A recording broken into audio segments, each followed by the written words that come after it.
شهر رمضان الذي أنزل فيه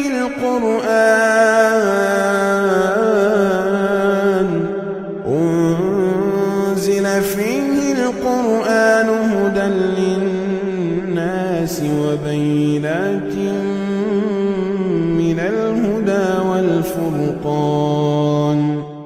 السلام علیکم ورحمۃ اللہ وبرکاتہ.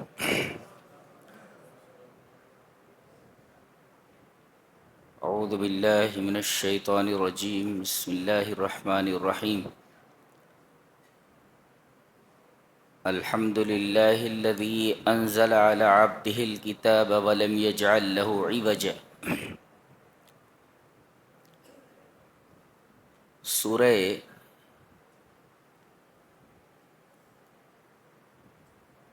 کہف چل رہی ہے جو 16ویں پارے میں تھوڑی دور تک چلی گئی.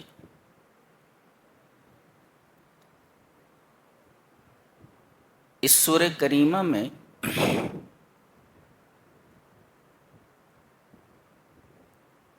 یہ بیان کیا گیا ہے کہ عام طور پر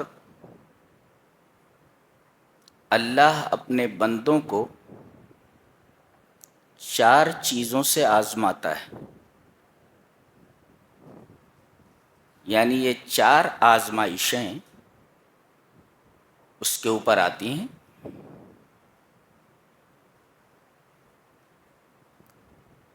ایک ہے دین کی آزمائش. فتنہ کا مطلب ہوتا ہے آزمائش. تو ایک ہوتا ہے دین کا فتنہ،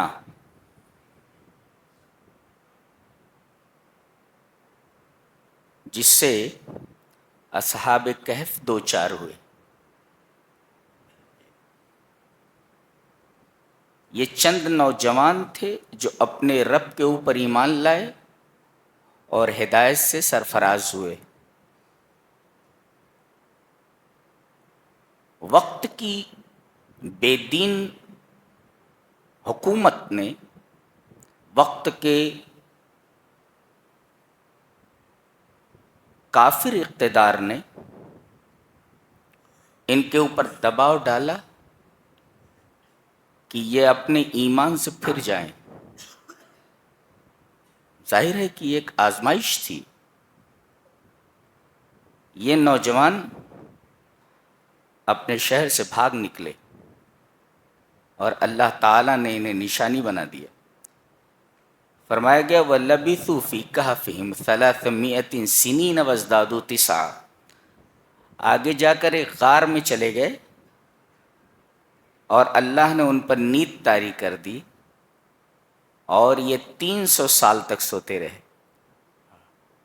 زندہ ہیں،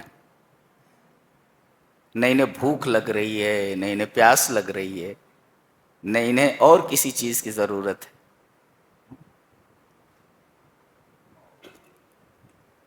فرمایا گیا وَلَبِثُوا فِي كَهْفِهِمْ 300 سِنِينَ وَازْدَادُوا 9. یہ 300 سال تک سوتے رہے اور یہ زیادہ ہوئے 9 کے اعتبار سے. یعنی 300 اور اس پر 9 سال کا اضافہ. کیا مطلب ہے؟ مطلب یہ ہے جیسا کہ بعض لوگ اس آیت کریمہ سے استدلال کرتے ہوئے بتاتے ہیں کہ 300 سالوں میں شمسی اور قمری اوقات میں، سالوں میں 9 سال کا فرق ہوا. یعنی جو شمسی سال ہوتا ہے سورج کے اعتبار سے اور جو قمری سال ہوتا ہے چاند کے اعتبار سے، تو قمری اور شمسی اعتبار سے 300 سالوں میں 9 سال کا فرق ہوا.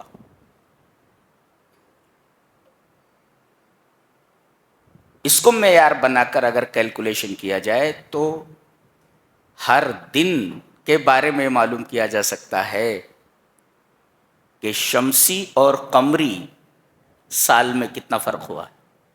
کیا بات ہے. اور جب یہ بیدار ہوئے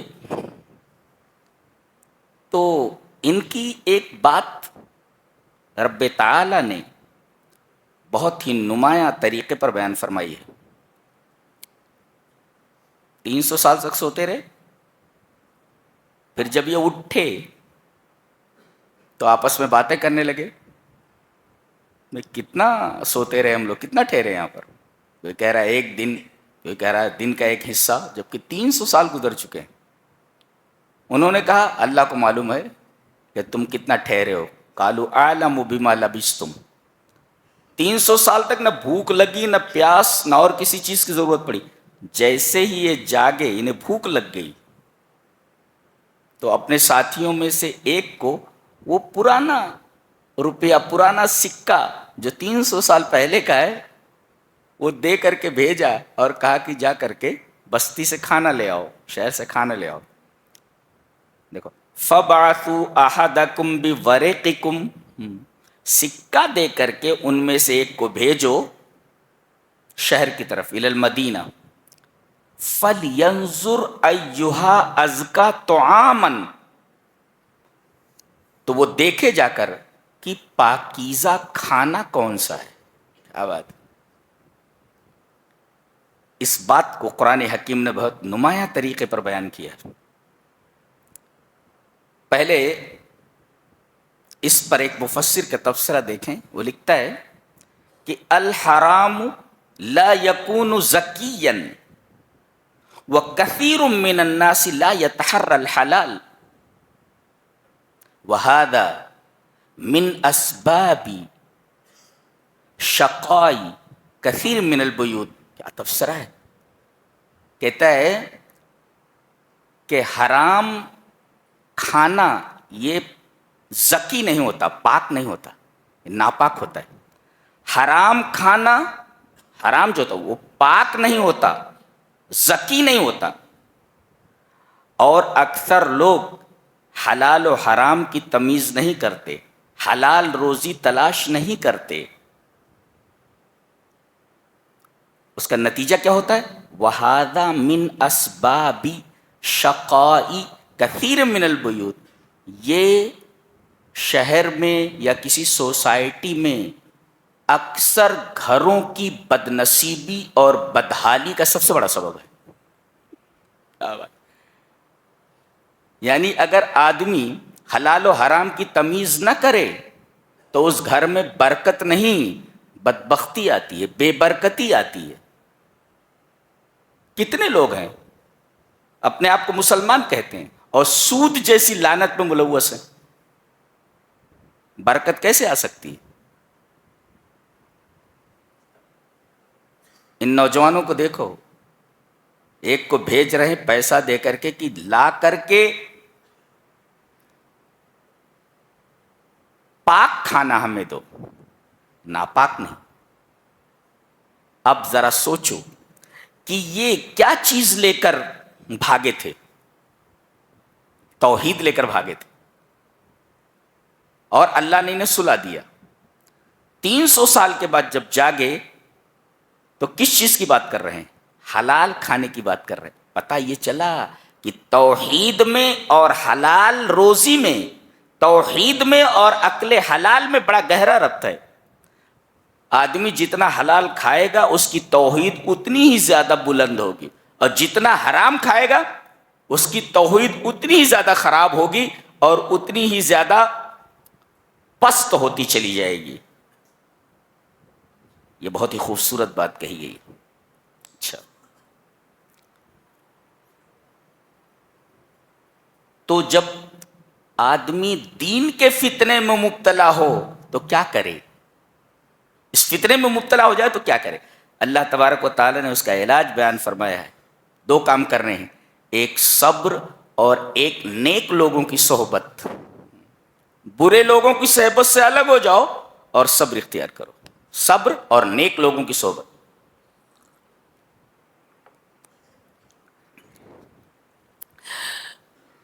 سعدی ایک بہت بڑے فارسی شاعر گزرے ہیں، ان کی کتاب بچپن میں ہم لوگوں کو پڑھائی گئی ہے. اس میں یہ لکھا ہے کہ سعدی اپنے ایک دوست کے یہاں پہنچے اور کہا کہ مجھے نہانے کی ضرورت ہے.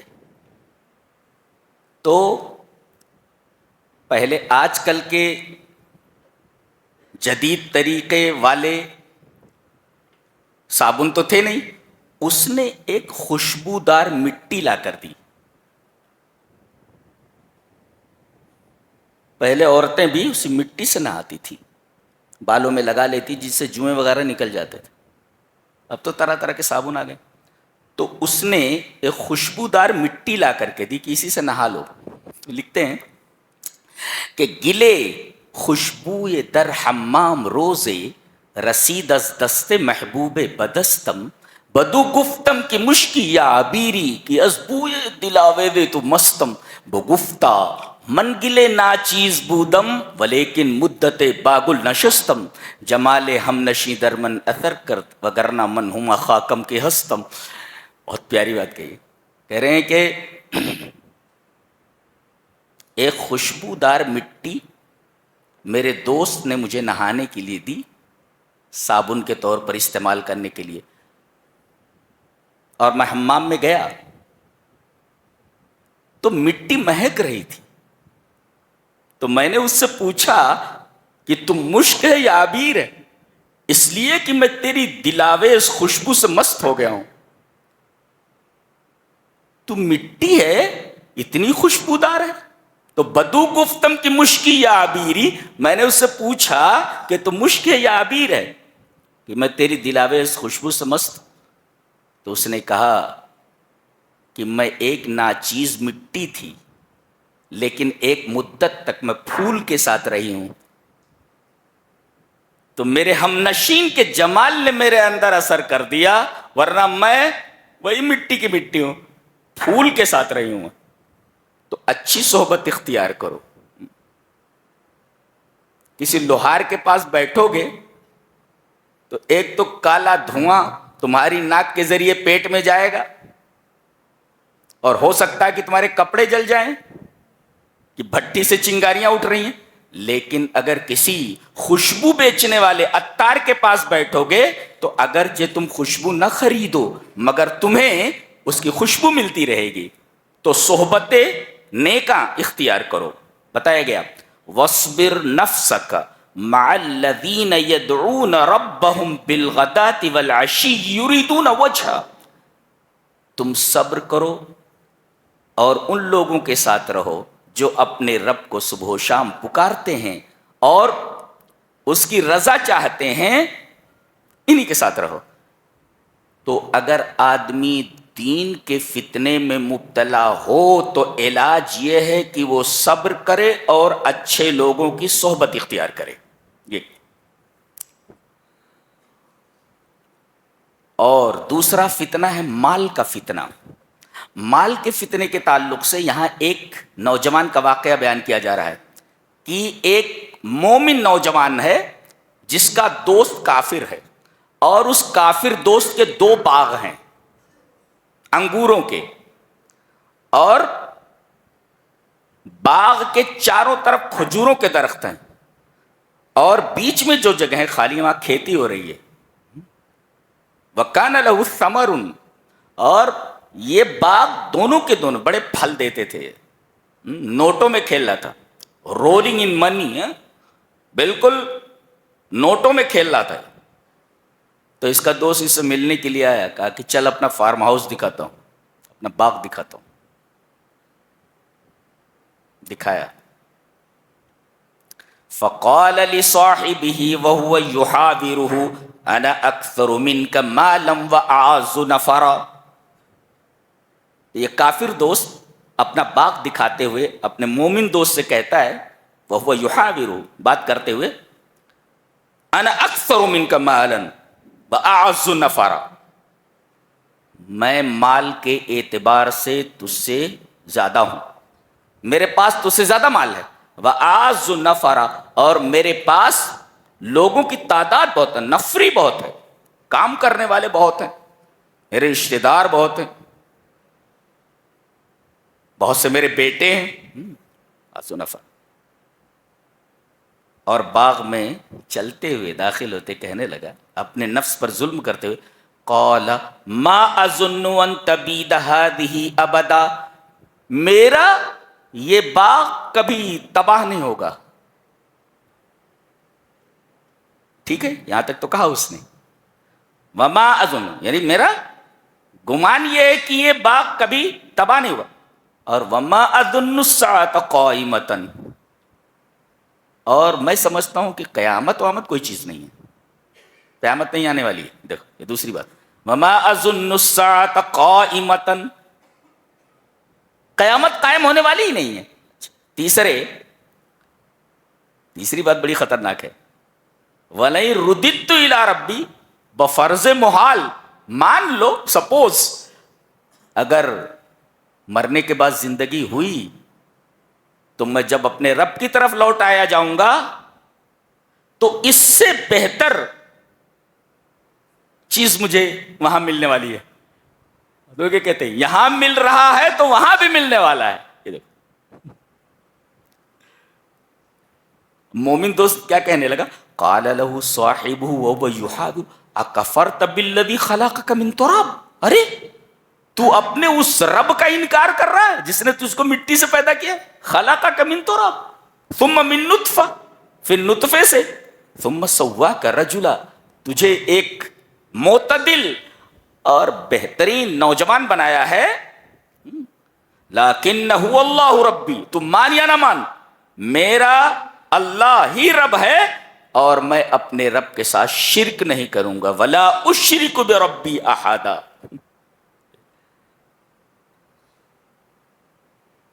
تجھے تو یہ کہنا چاہیے تھا باغ میں داخل ہوتے وقت، ولولا اذ دخلت جنتک قلت ما شاء اللہ لا قوت الا باللہ، یہ بولنا چاہیے تھا تجھ کو کہ جو کچھ ملا یہ اللہ کی دین ہے. اللہ کہتے ہیں کہ اس باغ کے اوپر اللہ کا عذاب آیا اور پورا باغ تباہ ہو گیا. اور یہ ہاتھ ملتے رہ گیا، ہاتھ ملتے، فاصبح یقلب کفیہ، افسوس سے اپنے ہاتھ مل رہا تھا، پورا باغ تباہ ہو گیا. تو یہ ہے مال کا فتنہ.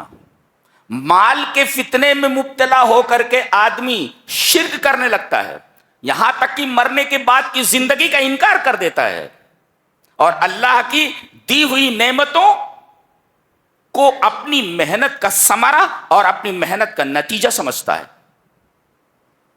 وہ یہ کہتا ہے کہ محنت میں نے کی، باغ میں نے لگائے، بیچ میں اللہ کہاں سے آ گیا. تو جب مال کے فتنے میں آدمی مبتلا ہو تو اس کا علاج کیا ہے، اس فتنے کا علاج کیا ہے؟ کہا کہ اس فتنے کا علاج یہ ہے کہ دنیا پر غور کرے کہ ان الدنیا تزول ولا تبقى، کہ دنیا باقی رہنے والی نہیں ہے، فانی ہے. کتنا بھی پیسہ آدمی کے پاس ہو ایک دن اس دنیا سے چلے جانا. وہی فرمایا گیا وَاضْرِبْ لَهُمْ مَثَلَ الْحَيَاةِ الدُّنْيَا كَمَاءٍ أَنزَلْنَاهُ مِنَ السَّمَاءِ فَاخْتَلَطَ بِهِ نَبَاتُ الْأَرْضِ فَأَصْبَحَ هَشِيمًا تَذْرُوهُ الرِّيَاحُ وَكَانَ اللَّهُ عَلَى كُلِّ شَيْءٍ مُقْتَدِرًا. کیا بات ہے، کہا کہ دنیاوی زندگی کی مثال پانی کی طرح ہے جو آسمان سے نازل ہوئی، زمین کے پودوں سے ملی اور پھر اس کے بعد پودے اگے اور اس کے بعد کھیتی چورا چورا ہو گئی. تو آدمی مال کے فتنے میں اگر مبتلا ہو تو دنیا کے اوپر غور کرے کہ دنیا فانی ہے، یہ ہمیشہ رہنے والی نہیں ہے تیرے ساتھ. یہ تو اس عورت کی طرح ہے جس کا ہر رات ایک شوہر ہو. جی سعدی نے بالکل صحیح کہا ہے، نہ لائق بوت ایش با دل برے کہ ہر بامدادش بو شوہر. ایسی دنیا سے، ایسی چیز سے دل لگانا بالکل درست نہیں ہے، ایسی عورت سے، ایسے محبوب سے دل لگانا بالکل درست نہیں جس محبوب کا ہر رات ایک شوہر ہو. یہ دنیا ایسی ہی ہے. اور اس کی مثال پانی سے دی گئی ہے. جی پانی کی خصوصیت یہ ہے کہ وہ ٹھہرتا نہیں ہو. اگر کہیں ٹھہرا بھی رہے تو ہوا چلنے کی وجہ سے مستری ہوتا ہے, ایسے لہریں پیدا ہوتی رہتی ہیں. اور کسی نے سچ کہا ہے کہ یہ دنیا پانی کی طرح ہے اور تمہاری زندگی ایک کشتی کی طرح ہے. یہ تمہاری زندگی کی کشتی پانی کے اوپر چل رہی ہے. جب تک پانی نیچے ہے تب تک تم بھی محفوظ ہو اور کشتی بھی محفوظ ہے. اگر پانی کشتی کے اندر آ گیا تو کشتی بھی ڈوب جائے گی, تم بھی ڈوب جاؤ گے. تو دنیا کو دنیا کی اوقات میں رکھو. دنیا کو اگر کشتی میں لے آؤ گے زندگی کی تو تم بھی چلے جاؤ گے اور ایک کشتی بھی چلی جائے گی. تو دنیا فانی ہے, پانی سے تشبیہ دی گئی اس کی. کیا کتاب ہے, سبحان اللہ. یہ انسان کا کلام نہیں ہو سکتا. اس کتاب کو ہم نے کتنا مظلوم بنا رکھا ہے. بتانے پر سمجھ میں آتا ہے کہ کتنی بڑی چیز آپ لوگوں کے پاس ہے. تو آدمی دنیا کے فتنے میں مبتلا ہو, مال کے فتنے میں مبتلا ہو تو دیکھے کہ یہ مال ہمیشہ تیرے ساتھ رہنے والا نہیں ہے. یہ تیری ڈگری ہمیشہ تیرے ساتھ رہنے والی نہیں ہے. جب تک زندہ کہتے ہیں ڈاکٹر صاحب السلام علیکم, مر گیا تو کہتے ہیں لاش کو اٹھاؤ. اب ڈاکٹر نہیں بولتے اس کو, کہتے ہیں لاش کو اٹھاؤ.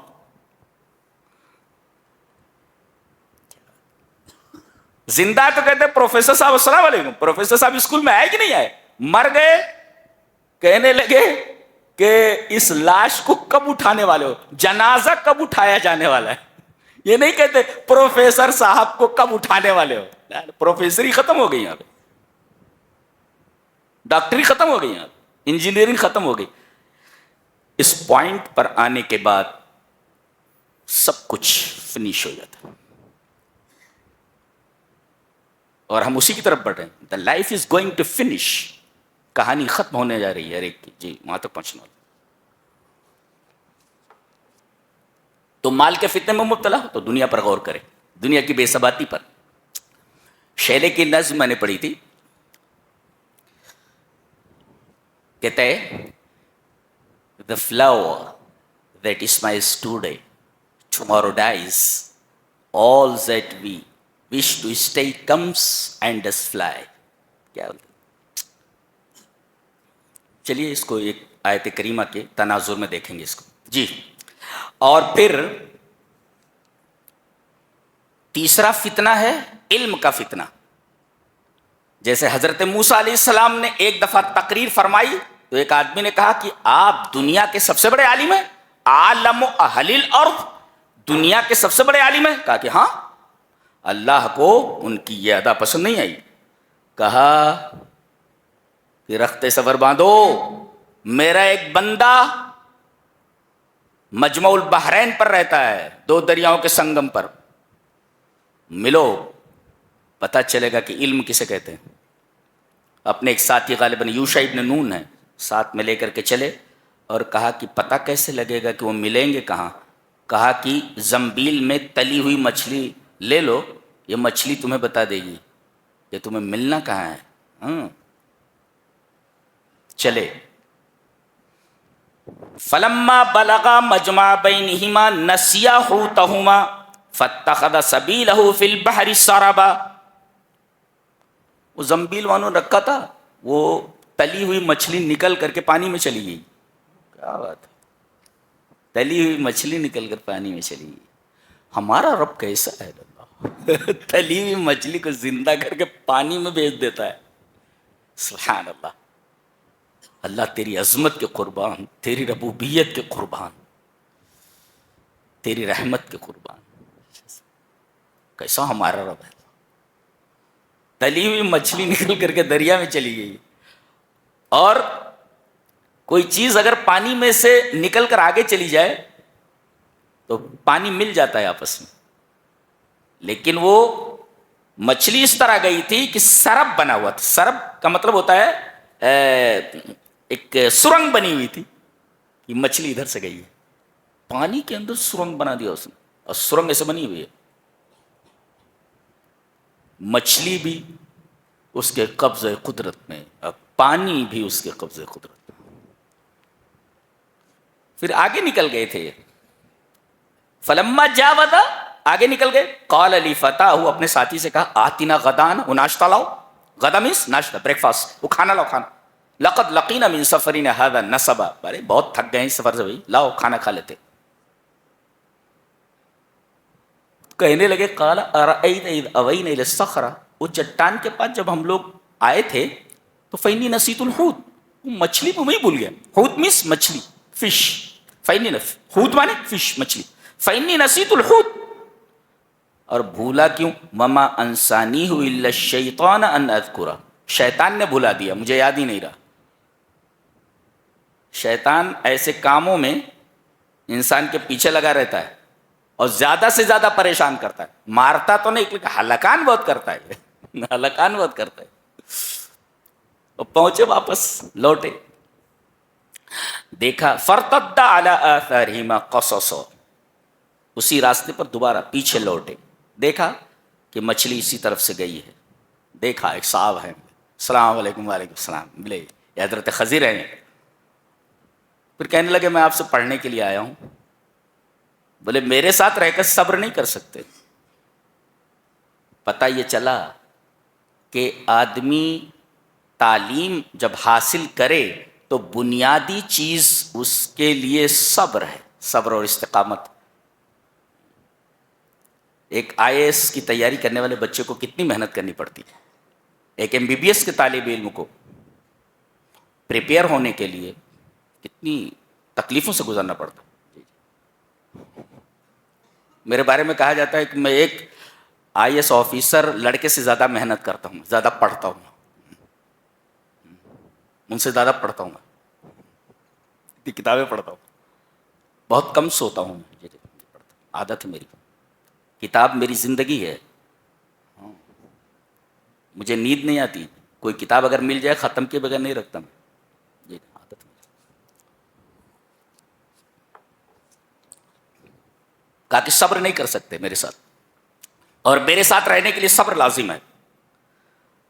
قال ستجدنی ان شاء اللہ صابرا ولا اعصی لک امرا، حضرت موسیٰ علیہ السلام کہہ رہے ہیں انشاءاللہ آپ مجھے صابر پائیں گے اور میں آپ کے کسی حکم کی نافرمانی نہیں کروں گا۔ کیا بات ہے، کالج میں آپ جب فارم بھرتے ہیں نا تو آپ کو سائن کرنا پڑتا ہے کہ آپ اسکول کے تمام قواعد و ضوابط، رولز اینڈ ریگولیشنز کے پابند ہوں گے۔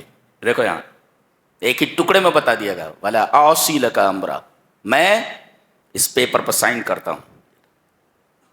کتاب ہے، کہا کہ دوسری شرط یہ ہے، قال فَإِنِ اتَّبَعْتَنِي فَلَا تَسْأَلْنِي عَنْ شَيْءٍ حَتَّى أُحْدِثَ لَكَ مِنْهُ ذِكْرًا، کوئی بھی چیز میں کروں تم سوال نہیں کرو گے یہاں تک کہ میں خود ہی نہ بتا دوں کہ میں نے ایسا کیوں کیا، سوال نہیں کرو گے تم، ٹھیک ہے؟ یہ کہہ چکے ہیں کہ بھئی میں آپ کے کسی حکم کی نافرمانی نہیں کروں گا۔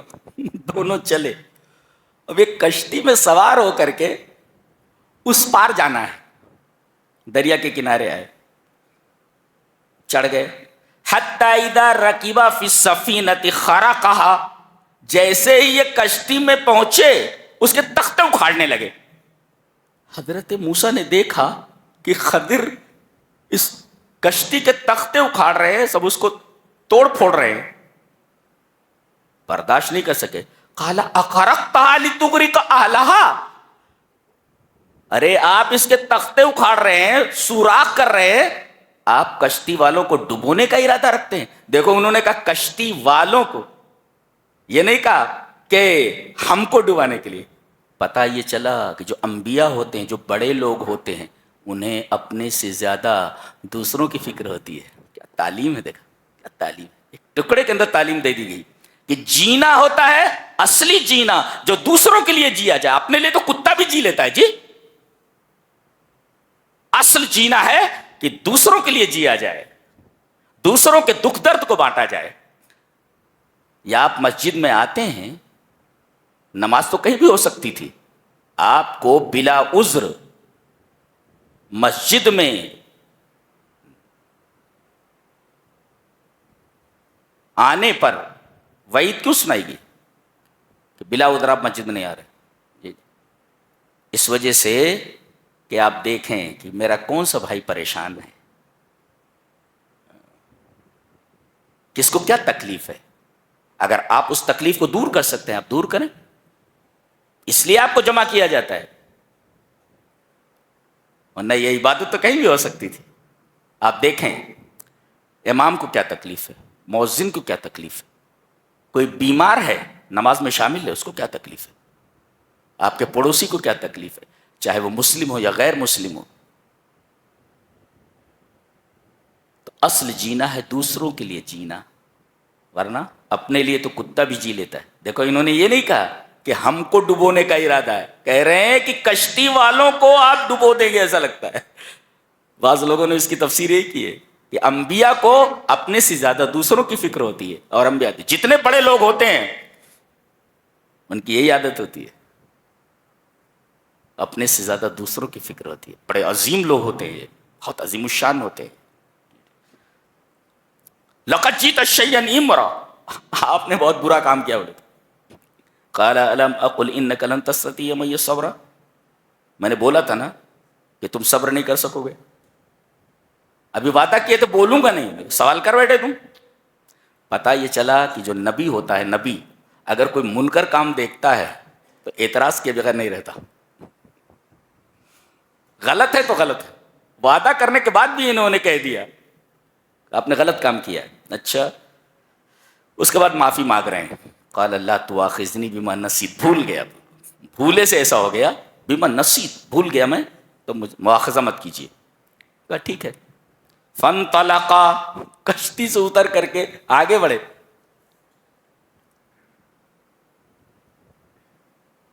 دریا کے اس پار جب پہنچے تو دیکھا ایک لڑکا کھیل رہا ہے، پکڑا، اس کی گردن مروڑ دی، مار کر کے پھینک دیا ایک طرف۔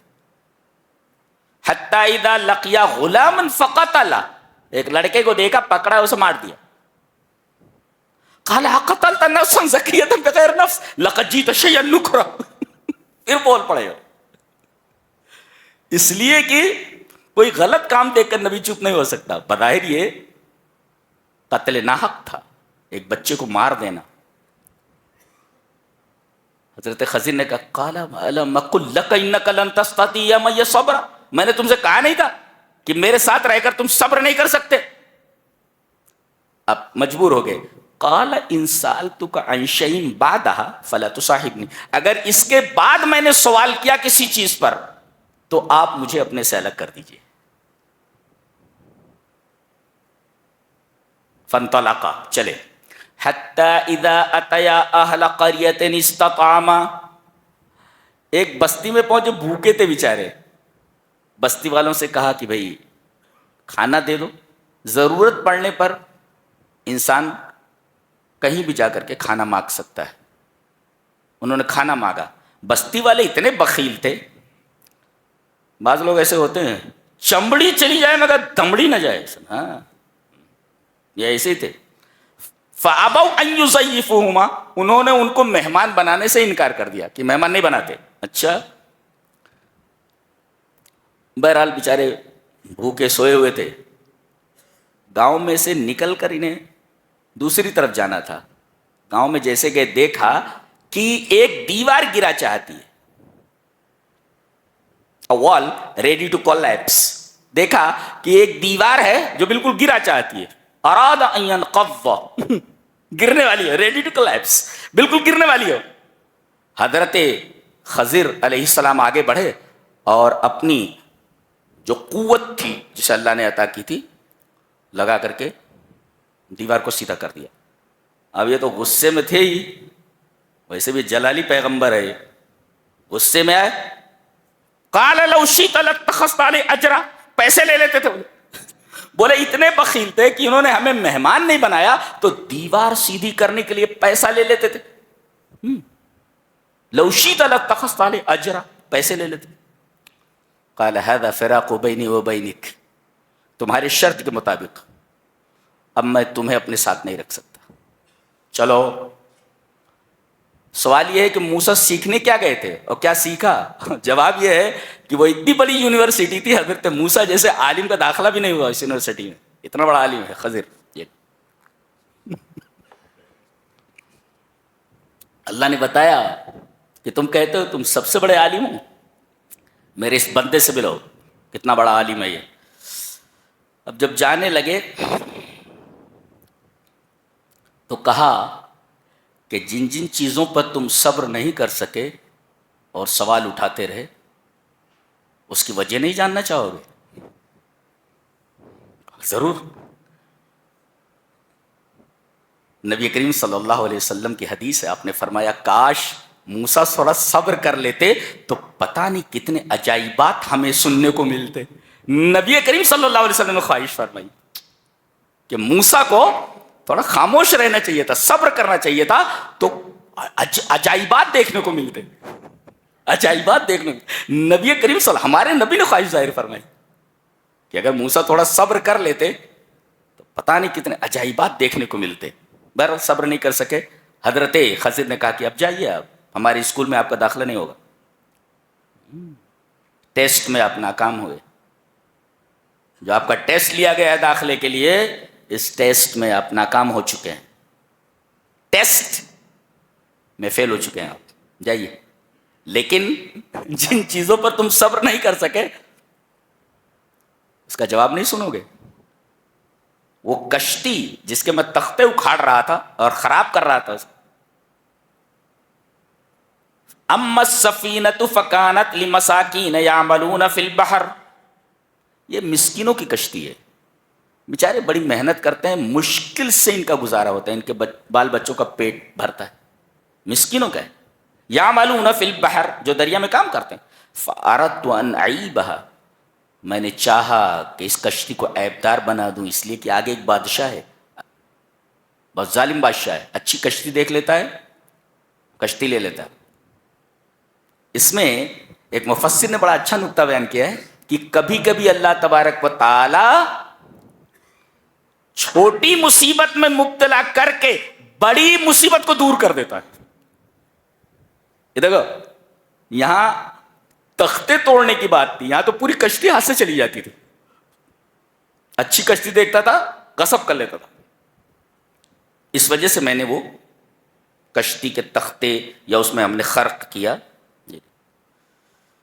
وَكَانَ وَرَاءَهُمْ مَلِكٌ يَأْخُذُ كُلَّ سَفِينَةٍ غَصْبًا، كُلَّ سَفِينَةٍ غَصْبًا، غصب کر کے وہ کشتی لے لیتا تھا. غصب. وَأَمَّا الْغُلَامُ، بچے کی جس کی میں نے گردن مروڑی ہے.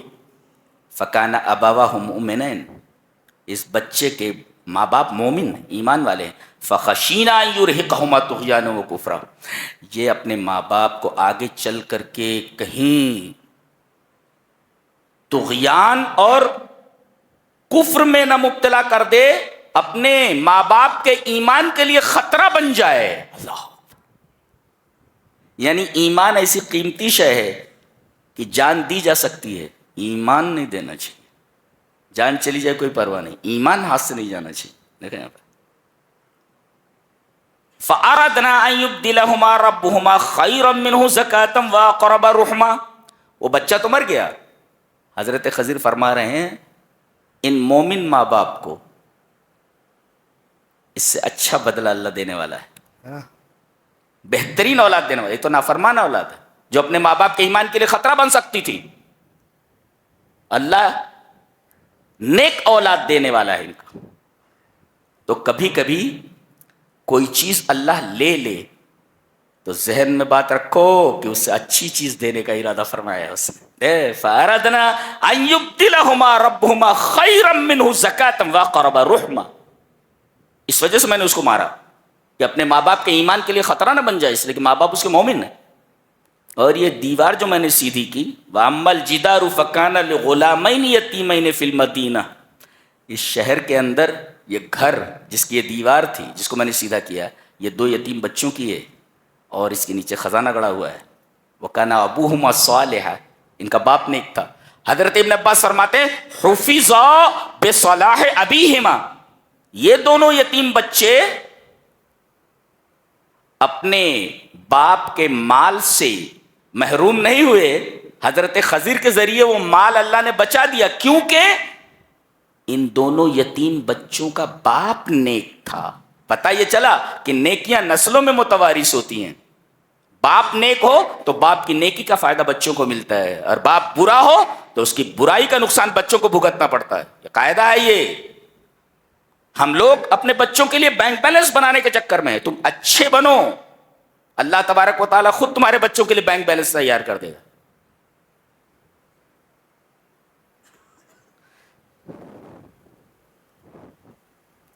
وما فعلت عن امری، میں نے اپنی طرف سے یہ نہیں کیا ہے، پتہ چلتا ہے کہ یہ نبی تھے، اللہ تبارک تعالیٰ کے بتانے کی وجہ سے انہوں نے یہ سب کچھ کیا۔ آپ نے دیکھا کیسا علم ہے، حضرت موسیٰ علیہ السلام ظاہر میں دیکھ رہے ہیں، لیکن خضر کو وہ علم بتا ہوا تھا کہ اس کے پیچھے کیا ہے۔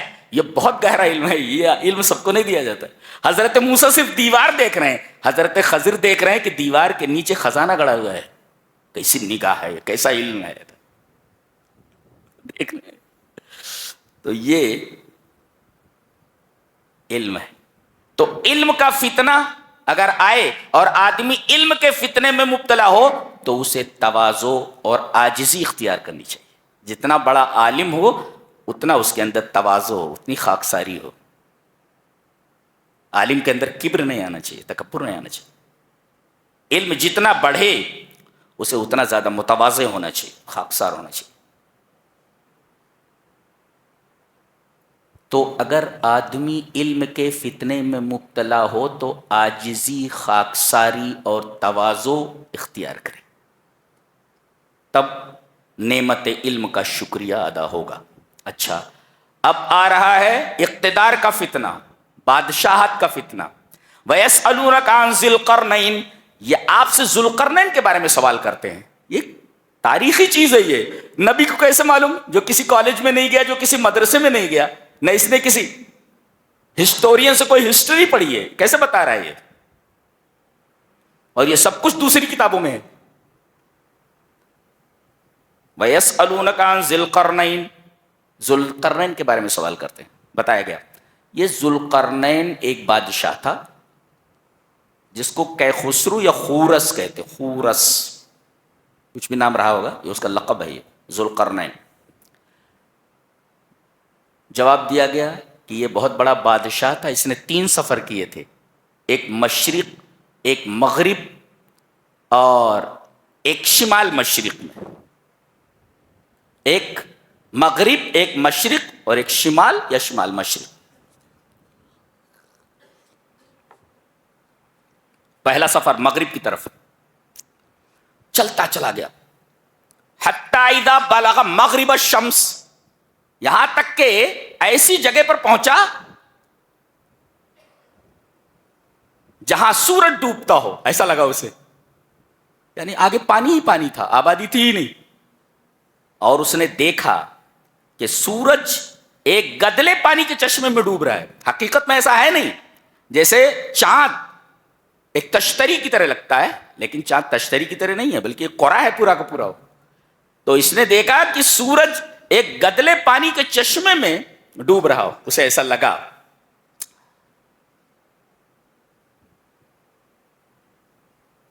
وہاں ان لوگوں سے کہا کہ دیکھو یہاں مل جل کر کے رہو، ایک دوسرے پر کوئی ظلم نہیں کرے گا، اور توحید کو اپنی زندگی میں لاؤ، اس لیے کہ سب سے بڑا ظلم شرک ہے۔ قلنا یا ذا القرنین اما ان تعذب واما ان تتخذ فیہم حسنا قال اما من ظلم فسوف نعذبہ، جو بھی ظلم کرے گا اس کو سزا دوں گا۔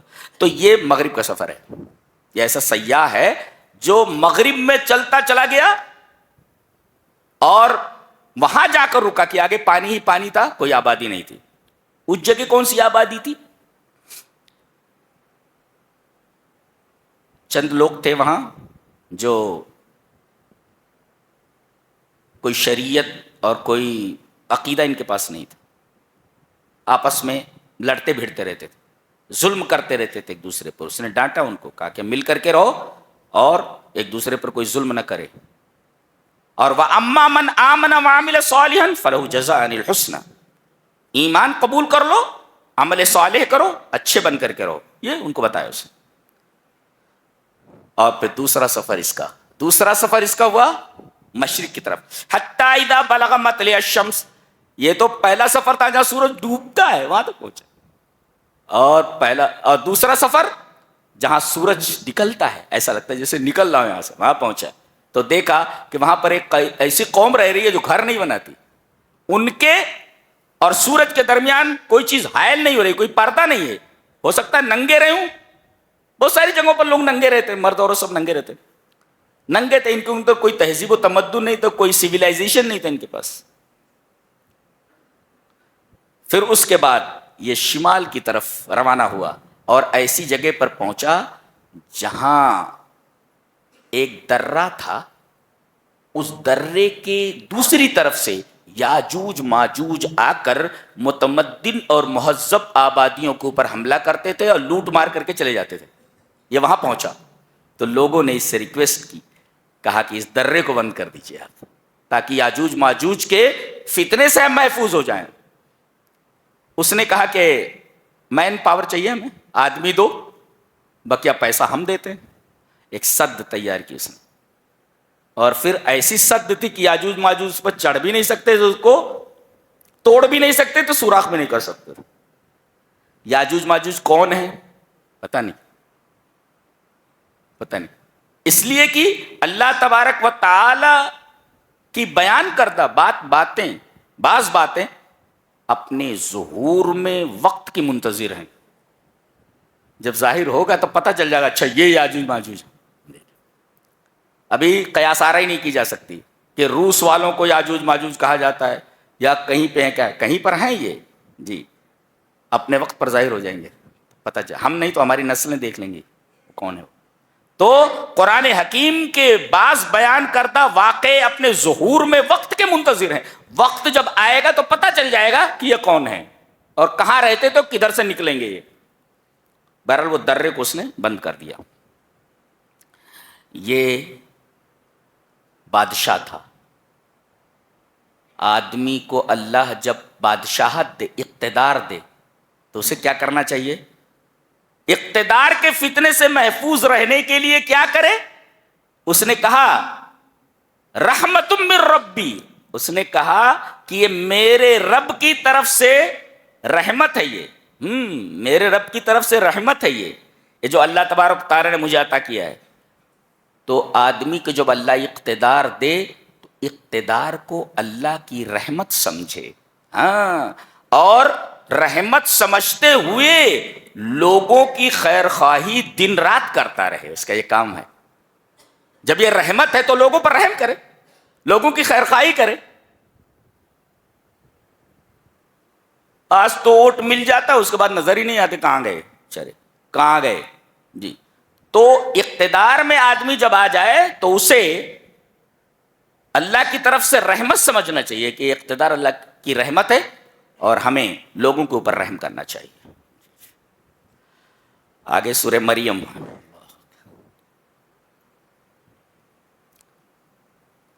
غور سے دیکھیں. اس میں سورہ کریمہ میں آپ دیکھیں گے کہ 16 بار رحمان کی صفت آئی ہے، 16 مرتبہ. اب پورے قرآن میں 58 مرتبہ ہے، 58 ٹائمز. پورے قرآن میں لفظ رحمان 58 بار آیا ہے، 58 ٹائمز. اور ان 58 میں سے 16 مرتبہ صرف اسی سورہ میں آیا ہے، اور 4 مرتبہ لفظ رحمت آیا ہے، لفظ رحمت جی. اس میں سارے کے سارے واقعات معجزہ ہیں. مادہ پرست دنیا کو اللہ تبارک و تعالی نے یہ قاعدہ دے دیا، اصول دے دیا کہ میں اسباب کا پابند نہیں ہوں. میں کوئی بھی چیز بغیر سبب کے بھی پیدا کر سکتا ہوں. آدمی سوچتا بدلی نہ ہو تو بارش نہیں ہوتی. اللہ تبارک تعالیٰ فرماتا ہے کہ میں سبب کے بغیر بھی مسبب پیدا کر سکتا ہوں، بدلی کے بغیر بھی بارش برسا سکتا ہوں. دیکھیں حضرت زکریا کا تذکرہ ہے. یہ خود بوڑھے ہیں، جوانی کا موسم گزر چکا ہے، اور ان کی بیوی بانجھ ہیں، اولاد ہونے کا سوال ہی پیدا نہیں ہوتا. یہ بوڑھے ہیں اور ان کی بیوی بانجھ ہے، لیکن اللہ تبارک و تعالیٰ سے دعا کرتے. دعا دیکھو، کاف ہا یا عین صاد ذکر رحمت ربک عبدہ زکریا. یہاں دیکھو، رحمت اور عبدیت دونوں کو ایک ساتھ ذکر کیا. ایک مفسر لکھتا ہے کلما زادت العبودیہ زادت الرحمت، جتنی زیادہ آپ کی بندگی بڑھتی جائے گی اللہ کے لیے، اتنی زیادہ اللہ کی رحمتیں تمہارے اوپر آئیں گی. تو تم جتنا بندے بنتے جاؤ گے، اللہ کی رحمتیں اتنی زیادہ تمہارے اوپر سایہ فگن ہوتے. کلما زادت العبودیہ زادت الرحمت، ذکر رحمت ربک عبدہ زکریا اذ نادى ربہ نداء خفیا. چپ کے دعا کر رہے تھے، بیٹا چاہیے ان کو. بعض لوگوں نے وجہ یہ بتائی کہ دھیرے دھیرے دعا اس وجہ سے مانگتے تھے کہ کوئی سن نہ لے. ارے اس حالت میں بھی، اس عمر میں حضرت کو بچہ چاہیے. اور بعض لوگوں نے کہا ہے کہ آدمی جب دھیرے دھیرے دعا کرے تو دھیرے دھیرے دعا میں اخلاص زیادہ ہوتا ہے، دکھاوا کم ہوتا ہے، دکھاوا نہیں ہوتا. تو دھیرے دھیرے دعا کرتے تھے. اب دیکھو دعا کا طریقہ سیکھو، دعا کیسے مانگی جائے. اپنے رب کو پکارا. پہلے تو اللہ تبارک تعالیٰ کے اسماء حسنہ کا وسیلہ لو. اذ نادى ربہ نداء خفیا، اللہ تبارک و تعالیٰ کے اسماء حسنہ کا وسیلہ لو. ربوبیت کا حوالہ لیا گیا، یہ جی ربوبیت کا وسیلہ لیا گیا. پھر اس کے بعد وسیلہ لینے کے بعد ربوبیت کا یہ کہہ رہے رب انی وہن العظم منی، میرے رب میری ہڈی کمزور ہو گئی ہے. اللہ اکبر. بتایا کہ اندر سے کمزور ہوں میرے رب، اندر کچھ نہیں، ہڈیاں کمزور ہو گئی. ہڈیاں یہ پلر کی طرح ہوتی ہیں، یہ اگر کمزور ہو جائیں تو جسم کی پوری عمارت کمزور ہو جاتی ہے. تو انہوں نے ذوف باطن کو، اندرونی کمزوری کا ذکر پہلے کیا. میرے رب میری ہڈیاں کمزور، ہڈیاں اندر ہوتی ہے نا. پھر کہہ رہے واشتعل الراس شیبا، میرے رب میرے بال سفید ہو گئے. یہ ظاہری ذوف کو بیان کیا انہوں نے. اندر سے میری ہڈیاں کمزور ہیں اور اوپر سے میرے بال سفید ہو گئے میرے رب. یہ ظاہری کمزوری اور یہ باطنی کمزوری. باطنی کمزوری ہے کہ میری ہڈیاں کمزور، اور ظاہری کمزوری یہ، ظاہری ذوف یہ کہ میرے بال سفید ہو چلے ہیں. اور تیسرے نمبر پہ وَلَمْ أَكُمْ بِدُعَائِكَ رَبِّ شَقِيًّا، میرے رب تجھ سے مانگ کر کبھی محروم نہیں ہوا، جب بھی مانگا تو نے دیا. یعنی اللہ تبارک و تعالیٰ کی نعمتوں کا اعتراف. جی اللہ کے اسماء حسنہ کا وسیلہ ایک، اپنی کمزوری ظاہر کرنا، اور اللہ کی نعمت کا اعتراف. پھر اس کے بعد مانگے. بیٹا مانگا، بیٹا دے دیا گیا. اور بیٹے کی خصوصیت بتائی گئی، وَسَلَامٌ عَلَيْهِ يَوْمَ وُلِدَ وَيَوْمَ يَمُوتُ وَيَوْمَ يُبْعَثُ حَيًّا. سلامتی ہو یحییٰ کے اوپر جس دن وہ پیدا ہوئے، سلامتی ہو جس دن وہ مریں گے، سلامتی ہو جس دن یہ اٹھائے جائیں گے. یہ تین جو مقامات ہیں ان کا حوالہ کیوں دیا گیا؟ پیدائش کا موقع، مرنے کا موقع، اور مرنے کے بعد اٹھائے جانے کا موقع. ان تین مواضع ثلاثہ، مواطن ثلاثہ، یہ تین جگہوں کا تذکرہ بطور خاص کیوں کیا گیا؟ اس لیے کہ یہ تینوں چیزیں متکرر نہیں ہوتی، کبھی ایک ہی بار ہوتی ہے. الانسان یولد مرۃ واحدہ ویموت مرۃ واحدہ ثم یبعث مرۃ واحدہ. پیدا ہوتا ہے ایک بار، مرتا ہے ایک بار، اٹھایا جائے گا ایک بار. جی بتایا دیا ہے. یہ اس کے بعد حضرت مریم کا تذکرہ ہے. یہ وہی ہیں کہ انہوں نے اللہ تبارک و تعالی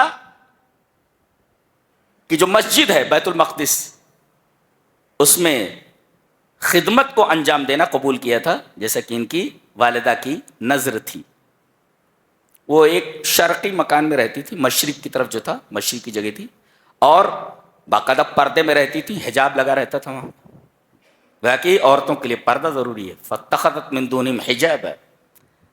کمرے میں تھیں، اچانک حضرت جبرائیل آ گئے. واہ، ایک خوبصورت نوجوان کی شکل میں. یہ فرشتہ دیکھو کہاں پہنچا رہتے تھے، یہاں بھی پہنچ گیا. یہ فارسلنا الیہا روحنا فتمثل لها بشرا سویا، ہم نے اپنی روح کو بھیجا. یہ روح کی اضافت اللہ کی طرف، نا کی طرف، ضمیر جمع متکلم کی طرف اضافت تشریفی ہے، یعنی یہ بہت ہی معزز فرشتہ ہے. اچھا ان کو روح کیوں کہا جاتا ہے؟ سمیہ جبریل روحا، حضرت جبرائیل کو روح کہا جاتا ہے لأن الدین یحییٰ بہ وبوحیہ، اس لیے کہ یہ وحی لاتے ہیں اور وحی کی وجہ سے آدمی کے دل زندہ ہوتے ہیں. جی لاتا ہے، وحی لاتا ہے. یہ کون؟ جبریل. اس وجہ سے تو روح کہا جاتا ہے. گویا کہ یہ قرآن کی شکل میں جو چیز ہمیں ملی یہ روح ہے، اس سے زندگی میں روشنی آتی ہے. زندگی لاتا ہے، اس وجہ سے اس کو روح کہا گیا. وحی روح ہے، قرآن روح ہے. تو یہ روح لے کر کے آتا ہے، یعنی دین لے کر کے آتا ہے، وحی لے کر کے آتا ہے، کتاب لے کر کے آتا ہے، جس سے آدمی کی زندگی روشن ہو جاتی ہے، مری ہوئی چیز زندہ ہو جاتی ہے. ایسا دیکھو کوئی نہیں ہے وہاں پر، یہ نوجوان لڑکی ہے اور یہ خوبصورت نوجوان ہے. جیسے ہی انہوں نے دیکھا، کون ہے یہ، کدھر سے آ گیا ہے؟ قالت انی اعوذ بالرحمن ان کنت تقیا، اگر تم متقی ہو، تقوی والے ہو تو مجھے چھونا نہیں، دور رہو. اللہ اکبر. اور میں رحمان کی پناہ چاہتی ہوں. انہوں نے اللہ کے رحم کا حوالہ دیا. عام طور پر جب کہا جاتا ہے یار رحم کرو میرے اوپر، تو رحم کا جب لفظ آتا ہے تو آدمی کے دل کے اندر رحم پیدا ہو جاتا ہے. تو انہوں نے رحمان کا حوالہ دیا، میرے قریب مت آنا بولے، میں رحمان کی پناہ چاہتی ہوں. اچھا ان کنت تقیہ، مجھے چھونا نہیں اگر تم متقی ہو. نقطہ یہ ملا لأن التقوی یمنع الفواحش، گندی چیزوں سے روکتا ہے تقوی، اور یہ زنا کا مقام ہے یہ. جی لیکن تقوی ایسی چیز ہے جو فواحش سے روکتا ہے. اور یہ رمضان جو ہے یہ ہمارے اندر تقوی پیدا کرنے کے لیے آیا ہے، لعلکم تتقون. اور ان التقوی یمنع الفواحش، اگر آدمی کی زندگی میں تقوی آ جائے تو آدمی گندی چیزوں سے، یعنی جنسی جذبات کی بے اعتدالی سے جو گناہ وجود میں آتے ہیں، ان تمام چیزوں سے یہ تقوی اس کو روک دیتا ہے. اس وجہ سے تقوی کا حوالہ دیا گیا، تقوی کا حوالہ دیا. کہا کہ گھبراؤ نہیں، میں اللہ کی طرف سے بھیجا ہوا پیغمبر وہ ہوں، فرشتہ ہوں، اور میں تمہیں بچہ دینا چاہتا ہوں اللہ کے حکم سے. کہا کہ بچہ؟ قالت انا یکون لی غلام ولم یمسسنی بشر، میری شادی ہی نہیں ہوئی، مجھے کسی انسان نے چھوا ہی نہیں، بچہ کیسے ہوگا؟ قال کذالک، ایسے ہی ہوگا، اور تیرے رب کے اوپر یہ آسان ہے. بغیر ماں باپ کے آدم کو پیدا کر سکتا ہے، تو صرف یہاں مرد نہیں ہے، عورت تو ہے نا. اللہ تبارک تعالیٰ کے لیے آسان ہے یہ. اچھا حاملہ ہو گئی، وہ ان کے گریبان میں انہوں نے پھونک مارا اور وہ حاملہ ہو گئی. اللہ اکبر. اب یہ پریشان ہو گئی جب حمل ٹھہر گیا، بولے میری شادی نہیں ہوئی، میں قوم کے پاس جاؤں گی کیسے؟ کہتے کہ 8 میل بھاگی چلی گئیں. جب ڈیلیوری کا ٹائم آیا اور ایسے مقام پر پہنچی، ایسی جگہ جس کو بیت الحم کہا جاتا ہے، جس کا تذکرہ عیسائی کتابوں میں بھی موجود ہے، بیت الحم پہنچی، 8 میل ہے وہاں سے. وہیں پر یہ بچہ ہوا.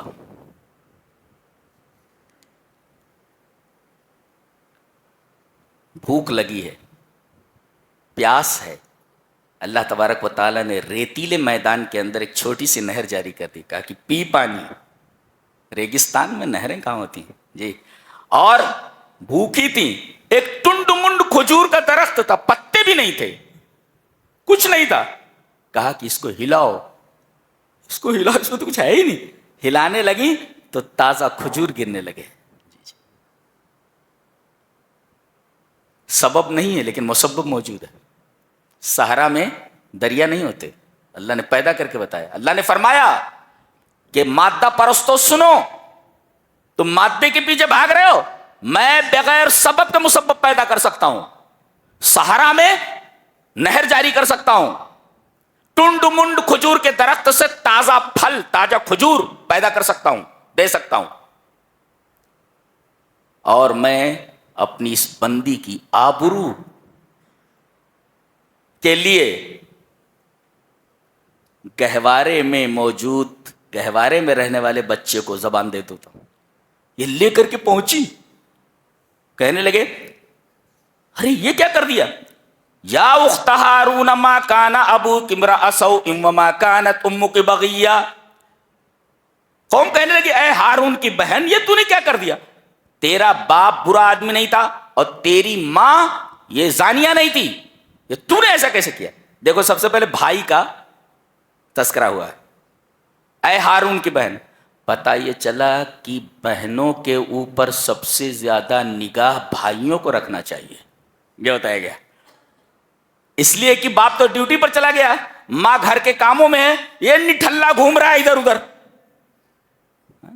کھانا اور گھومنا تو کم سے کم بہن کو نگاہ میں رکھ، بہن کہاں جا رہی ہے. یا اخت ہارون. اس پر اعتراض کرنے والوں نے یہ اعتراض کیا ہے کہ قرآن حکیم میں یہ تاریخی غلطی ہے، ہسٹوریکل ایرر ہے. تاریخی غلطی کیا غلطی ہے بھائی؟ کہا گیا کہ ہارون کی بہن کہا گیا ہے، اور موسیٰ کے جو بھائی ہارون ہیں یہ ان سے 1500 سال پہلے گزر چکے ہیں، تو یہ ہارون کی بہن کیسے ہوئی؟ لہذا قرآن حکیم میں ہسٹوریکل ایرر ہے. جواب اس کا یہ ہے کہ سامی زبان میں اور دیگر زبان، اس وقت کی جو زبانیں تھیں، سامی زبان، ہیبریو، اس طریقے کی سریانی، ان زبانوں میں یہ دونوں لفظ استعمال کیے جاتے تھے، اخ اور اخت، بھائی اور بہن. ایسی بہنوں اور ایسے بھائیوں کے لیے جن کو کسی قبیلے کی طرف منسوب کرنا ہو یا جن کو کسی معزز ہستی سے منسوب کرنا ہو. مثلا ان کے خاندان میں، ان کے قبیلے میں کئی سال پہلے کوئی بزرگ آدمی تھا، کوئی اچھا آدمی تھا، تو کہہ دیتے تھے کہ وہ اس کا بھائی ہے، یہ اس کا بیٹا ہے، اس کی بہن ہے. یہ تعبیر عام تھی اس زبان میں. تو حضرت مریم یہ یقیناً حضرت موسیٰ اور حضرت ہارون کے خاندان سے ہیں، لہذا اس وقت کے ماحول کے مطابق، طریقے کے مطابق ان کو کہہ دیا گیا کہ ہارون کی بہن ہے. لہذا ہسٹوریکل ایرر نہیں ہے، اس کی دلیل بھی قرآن میں موجود ہے. وَإِلَىٰ عَادٍ أَخَاهُمْ هُودًا. عاد کی طرف ہم نے ہود کو بھیجا. دیکھو پوری قوم کو ہود کا بھائی کہا گیا ہے، تو پوری قوم ان کی سگی، ان کے سگے بھائی اور سگی بہنیں تھی خطان میں. تو ایسے جو سگے بھائی نہیں ہوتے، نسبتی جو بھائی ہوتے یا کسی قبیلے کی طرف ان کا انتساب کیا جائے تو ان کی طرف بھی بہن اور بھائی کی نسبت کی جا سکتی ہے. یہ وہی ہے. کہا کہ یہ تو نے کیا کر ڈالا؟ فاشارت الیہ، نے اشارہ کیا.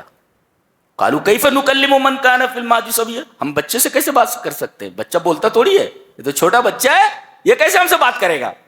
اب یہ کہہ ہی رہے تھے قال انی عبد اللہ، چھوٹے بچے ہیں، وہ گود میں ابھی پیدا ہوئے. کہا کہ میں اللہ کا بندہ ہوں. دیکھو سب سے پہلے حضرت عیسیٰ علیہ السلام کی زبان سے جو جملہ نکلا وہ یہ تھا کہ میں اللہ کا بندہ ہوں، سن آف گاڈ نہیں ہوں، میں سن آف گاڈ نہیں ہوں، میں اللہ کا بندہ ہوں. میں قرآن حکیم نے حضرت عیسیٰ علیہ السلام کا صحیح مقام بتایا ہے کہ آپ کا مقام کیا ہے، کہ آپ اللہ کے بندے ہیں اور بغیر باپ کے پیدا ہوئے ہیں. سب سے پہلے یہاں سوچنا ہی چاہیے کہ سب سے پہلے یہ کہنا چاہیے تھا بچے کو کہ میری ماں عفیفہ ہے، پاک دامن ہے، لہذا اسے کچھ مت کہو. لیکن ماں کے اوپر لگائے ہوئے الزام کو پہلے دور نہیں کیا انہوں نے. سب سے پہلے انہوں نے توحید کی دعوت دی، کہا کہ میں اللہ کا بندہ ہوں. کہیں یہ نہ سمجھ لو کہ میں اللہ کا بیٹا ہوں. جی اللہ کا بیٹا ہوں. پتہ ہی چلا کہ اللہ کا حق پہلے ہے، بندوں کا حق بعد میں. اور اللہ کا سب سے بڑا حق ہے کہ آدمی توحید کو اختیار کرے، اس کے ساتھ کسی کو شریک نہ کرے. گہوارے میں بولا ہے یہ نبی، جی قال انی عبد اللہ، میں اللہ کا بندہ ہوں. یہ حضرت عیسیٰ علیہ السلام ہے.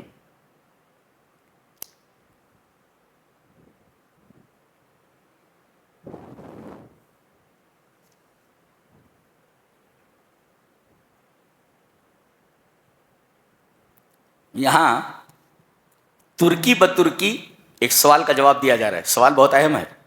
کیا جب میں مر جاؤں گا تو دوبارہ زندہ کر کے اٹھایا جاؤں گا؟ جی یہ سوال ہے. سوال جس ٹیک میں ہے جواب اسی انداز سے دیا گیا. فرمایا گیا وَيَقُولُ الْإِنسَانُ أَإِذَا مَا مِتُّ لَسَوْفَ أُخْرَجُ حَيًّا. جواب أَوَلَا يَذْكُرُ الْإِنسَانُ أَنَّا خَلَقْنَاهُ مِن قَبْلُ وَلَمْ يَكُ شَيْئًا.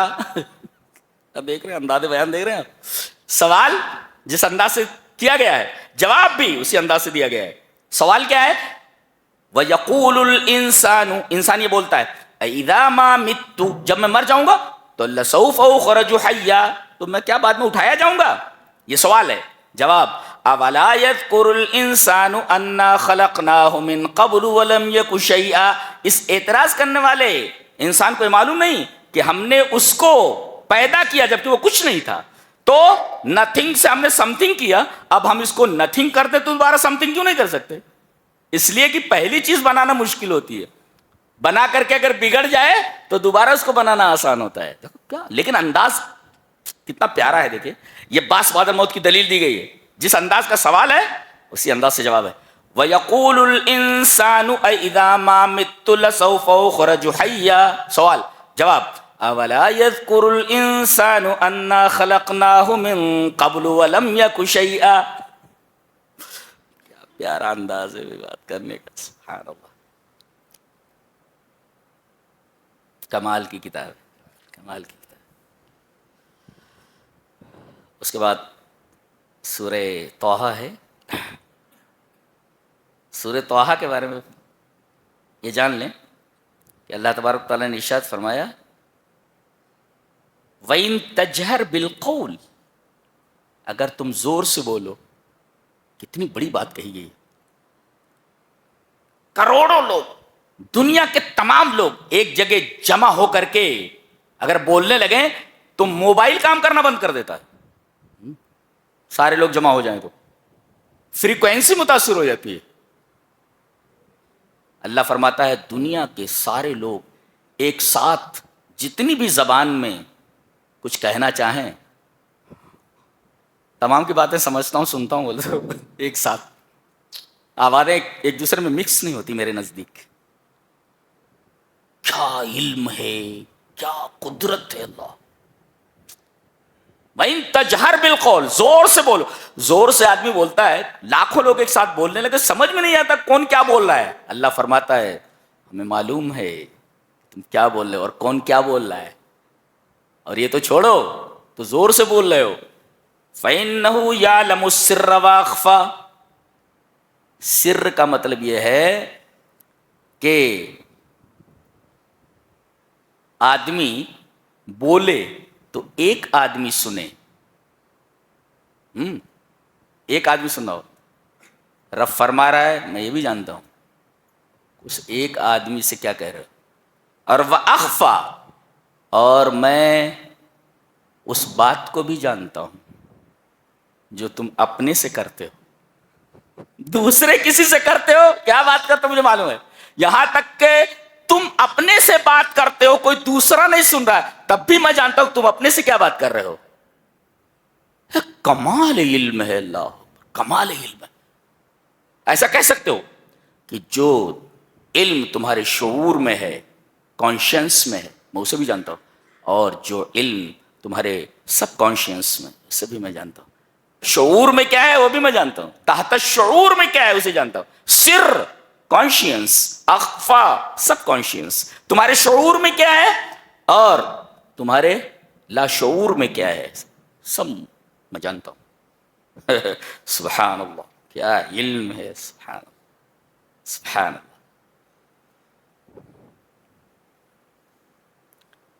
ایک نقطہ بڑا پیارا ہے یہاں پہ.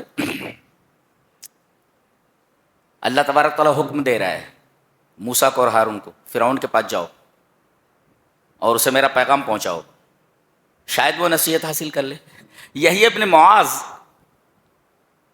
کے پاس ایک آدمی آیا اور اس نے یہی آیت تلاوت کی. جی فقولا له قولا لینا لعلہ یتذکر او یخشی، فرعون کے پاس تم دونوں جاؤ اور اس سے نرم انداز میں میرا پیغام سناؤ. یہی ابن معاذ کہتے ہیں کہ ایک آدمی نے یہی آیت تلاوت کی، کہنے لگے اے میرے رب، ھذا رفقک بمن یقول ما علمت لکم من الہ غیرہ، میرے رب تیری نرمی، تیری مہربانی ایسے آدمی کے اوپر جو کہتا ہے کہ میں اپنے علاوہ کسی کو معبود جانتا ہی نہیں، کہتا ہے کہ میں ہی معبود ہوں، انا الالہ. تو اے اللہ تیری مہربانی اس شخص پر ایسی ہے جو کہتا ہے میں اللہ ہوں، تو تیری مہربانی اس شخص پر کیسی ہوگی جو کہتا ہو کہ لا الہ الا اللہ. کتنی پیاری بات کہی. میرے رب تیری مہربانی ایسے شخص پر جو کہتا ہو انا اللہ، میں اللہ ہوں، تو اس آدمی پر تیری مہربانی کیسی ہوگی جو کہتا ہو لا الہ الا اللہ. جی کہنے لگے کہ یہ تیری مہربانی ایسے آدمی کے اوپر ہے جو کہتا تھا انا ربکم الاعلی، میں تمہارا سب سے بڑا رب ہوں، تو تیری مہربانی اس شخص پر کتنی ہوگی جو سجدے میں جا کر کہتا ہو سبحان ربی الاعلی. اللہ خوش ہو جاؤ، اللہ تبارک و تعالیٰ نے آپ کو مسجد سے جوڑ رکھا ہے، قرآن حکیم سے جوڑ رکھا ہے، توحید سے جوڑ رکھا ہے. اتنی بڑی خوش نصیبی اور نہیں ہو سکتی. زندگی کا کیا ہے، اب ہے تب نہیں ہے کوئی، سب سے ان گارنٹیڈ چیز اگر ہے تو زندگی ہے، کوئی گارنٹی نہیں. کیا گارنٹی دے سکتا ہے کوئی؟ مسجد سے باہر نکلیں آپ زندہ رہیں گے؟ موت کا فرشتہ کبھی بھی آ سکتا ہے.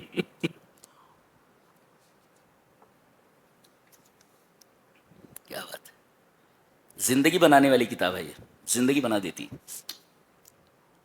اس کے بعد سامری کا تذکرہ. سامری جب موسیٰ علیہ السلام بنی اسرائیل کو لے کر کے نکلے اور دریا کے اس پار ہو گئے اور فرعون اپنے لشکر کے ساتھ ڈوب گیا، تو بنی اسرائیل کے ساتھ ساتھ یہ سامری نام کا آدمی یہ بھی ساتھ ہو لیا. در حقیقت یہ منافق تھا، جی منافق تھا. اور یہ ایک قبیلہ سامرا کا رہنے والا تھا، قبیلے کا نام تھا سامرا، اس وجہ سامری کہا جاتا. یا ایک بستی کا نام سامرا تھا، اس کی طرف منسوب ہو کر کے اس کو سامری کہا جاتا. قبیلے کا نام تھا سامرا، اس وجہ سے اسے سامری کہا جاتا. یا گاؤں کا نام سامرا تھا، جیسے کرنولی، تو ایسے سامرا گاؤں تھا، سامری کہا جاتا. یہ منافق تھا. حضرت موسیٰ علیہ السلام جب کوہ طور پر اللہ نے بلایا تورات دینے کے لیے، اس کو موقع مل گیا. حضرت ہارون علیہ السلام منع کرتے رہے، لیکن اس نے تمام زیورات جمع کر کے، کہتے ہیں کہ یہ زیورات بنی اسرائیل نے فرعونیوں سے ادھار لیے تھے اور بھاگتے ہوئے دے نہیں پائے تھے، تو کہہ رہے تھے کہ یہ جو ہے ہمارے لیے جائز نہیں ہے. لہذا اس بدماش نے وہ سارے زیورات جمع کر لیے اور ان کو پگھلا کر کے ایک بچڑا بنایا، اس طریقے سے کہ بچڑے کے منہ میں سے ہوا جاتی اور اس کے بعد جب باہر نکلتی تو خوار، یعنی جیسے بیل کی آواز ہوتی ہے، اس سے نکلتی تھی. اور کہنے لگا اے بنی اسرائیل، یہ تمہارا معبود ہے اور موسیٰ کے بھی معبود یہی ہے. یہ تمہارا بھی معبود ہے، موسیٰ کے بھی معبود ہے. فقالوا ھذا الہکم و الہ موسیٰ، موسیٰ کے بھی معبود، تمہارا بھی معبود ہو، موسیٰ کے بھی معبود. حضرت موسیٰ علیہ السلام جب تورات کی تختیاں لے کر ادھر آئے تو دیکھا پوری کی پوری قوم مشرک ہو چکی ہے، بچڑے کے پوجنے میں اور بچڑی کے پرستش میں لگی ہوئی. بارے غصے کے ان کے ہاتھ سے تورات کی تختیاں گر گئیں. شرک کو دیکھ کر کے حضرت موسیٰ علیہ السلام جلال میں آ گئے اور پہلے تو اپنے بھائی کی داڑھی پکڑ لی، ہارون کی. بیچارے قال یا ابن ام لا تاخذ بلحیتی ولا براسب، سر کے بال پکڑ لی اور داڑھی پکڑ لی. کہنے لگے اے میری ماں کے بیٹے، چلیے، یہ بھائی نہیں بول رہے، اے میرے بھائی مجھے چھوڑ دے، اے میری ماں کے بیٹے. ایسا ہوتا ہے, ماں کا حوالہ دے دو تو آدمی ٹھہر جاتا ہے, آدمی رک جاتا ہے.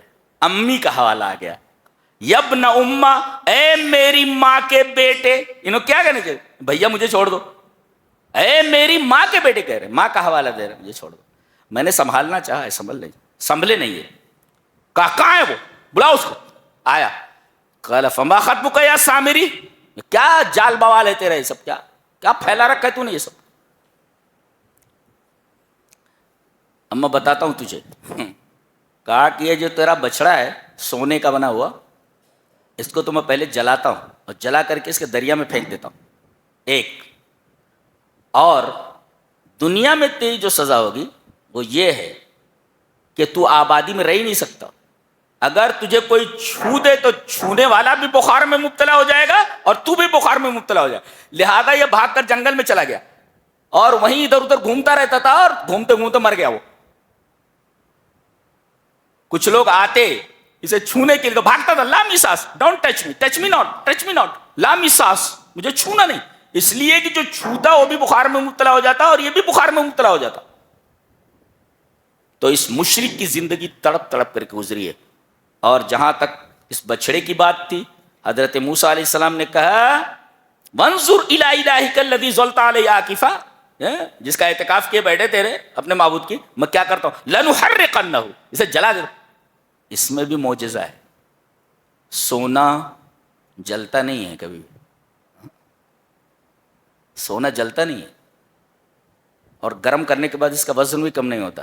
یہاں جلا دیا گیا, ہاں سونا جلتا نہیں ہے. اور اسے ریزہ کر کے, ریزہ ہوتا ہی نہیں ہو جلانے سے, اور نہ اس کی قیمت گھٹتی ہے نہ اس کا وزن گھٹتا ہے جلانے کے بعد. یہ عجیب و غریب میٹل ہے یہ. اللہ, ثم لننسفنہ فی الیم نسفا, پھر دریا میں پھینک دیتا ہوں ریزہ کر کے, راکھ بنا کر کے. اس کا راکھ ہوتا ہی نہیں, راکھ بنا کر کے اسے میں دریا میں پھینک دوں گا. ارے سونا راکھ بنتا ہی نہیں جلانے کے بعد, اس کا وزن کم نہیں ہوتا. معجزے کا ظہور ہوا, اور وہ بھی ایسے گھومتا گھامتا وہ مر گیا. وہ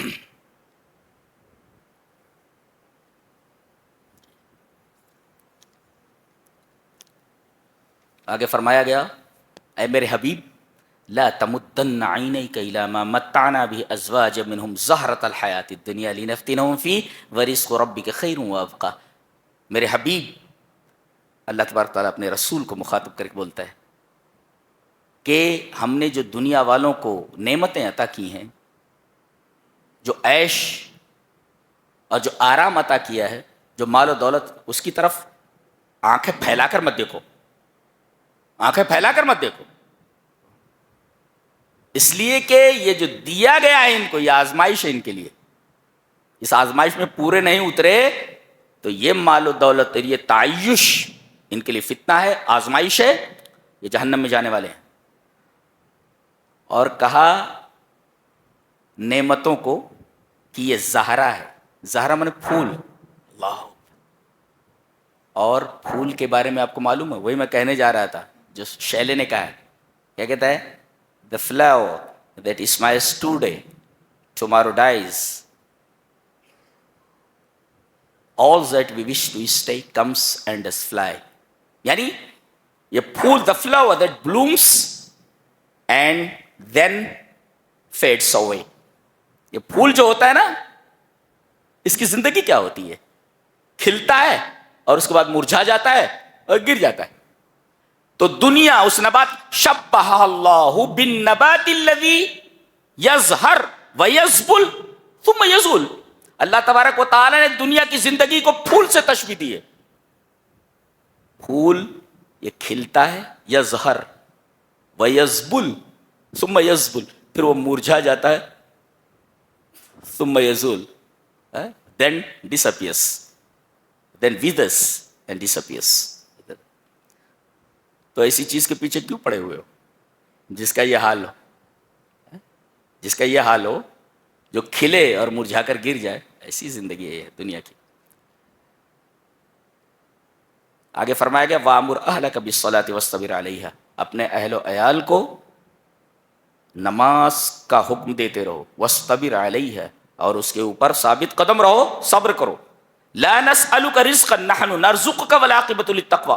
ہم تم سے رزق نہیں مانگ رہے، ہم تم کو رزق دیتے ہیں اور انجام تقوی ہے. دیکھو یہ تو سمجھ میں آیا. وَأَمُرْ أَهْلَكَ بِالصَّلَاةِ، اپنے اہل و عیال کو، بیوی کو، بچے کو، بیٹی کو، بیٹے کو، سب کو نماز کا حکم دو. دیکھ نماز، اور یہی نہیں وَاسْتَبِرْ عَلَيْهَا، پابندی کے ساتھ ادا کرو. یہ 360 والی کیا بولتے ہو تو 8 کی کھاٹ کے 360 کے ایسا کچھ ہوتا ہے کیا جی. وَاسْتَبِرْ عَلَيْهَا، اس کے اوپر جمے رہو. ایک صبر، ایک ہوتا ہے استبار. مل فرق بین الصبر والاستبار. صبر کہتے ہیں القدرہ علی التحمل، کسی چیز کو برداشت کرنے کی آپ کے پاس طاقت ہو تو اس کو کہتے ہیں صبر. کوئی زخم ہوا اور آپ اسے برداشت کر رہے ہیں، یہ صبر ہے. القدرہ علی التحمل، زخم کے درد کو آپ برداشت کر رہے ہیں، هذا صبر. استبار کسے کہتے ہیں؟ استبار کہتے ہیں کہ اتنا صبر کے میدان میں آپ آگے بڑھ جائیں حتی یصبح سجیتا، یہاں تک کہ وہ سیکنڈ نیچر بن جائے، آپ کا فطرت ثانیہ بن جائے. ہاں اتنا صبر کرے آپ کو کہ صبر آپ کی عادت بن جائے، بیکمس سیکنڈ نیچر، آپ کی جو ہے جبلت بن جائے، وہ سجیہ بن جائے. اچھا یہ تو ہو گیا، یہ صبر اور استبار میں فرق. لا نسألک رزقا، ہم آپ سے رزق نہیں مانگ رہے، ہم آپ سے رزق نہیں مانگ رہے. رزق نہیں مانگ رہے کہ کیا مطلب؟ نحن نتکفل برزقک، ہم روزی کی ذمہ داری لیتے ہیں. فلا تشتغل، آپ دنیا میں الجھ کر نماز کو چھوڑ دیں، اس کی اجازت نہیں ہے. بعض لوگ ہیں ارے کہاں جا، نماز پڑھی؟ بولے نہیں، ارے وہ دکان میں ذرا کسٹمر زیادہ آ گئے تھے اس کی وجہ سے نماز چھوٹ گئی. یہ دیکھیں اللہ نے فرمایا روزی ہم دیتے ہیں، دکان نہیں. لا نسألک رزقا نحن نرزقک، نحن نرزقک، ہم تمہیں روزی دیتے ہیں. لہذا تم روزی کو نماز سے غفلت کا ذریعہ نہیں بنا سکتے، سبب نہیں بنا سکتے. یہ رہا 16ویں پارے کا خلاصہ. اللہ ہمیں نیک عمل اور اچھی سمجھ کی توفیق عطا فرمائے. وآخر دعوانا الحمدللہ رب العالمین.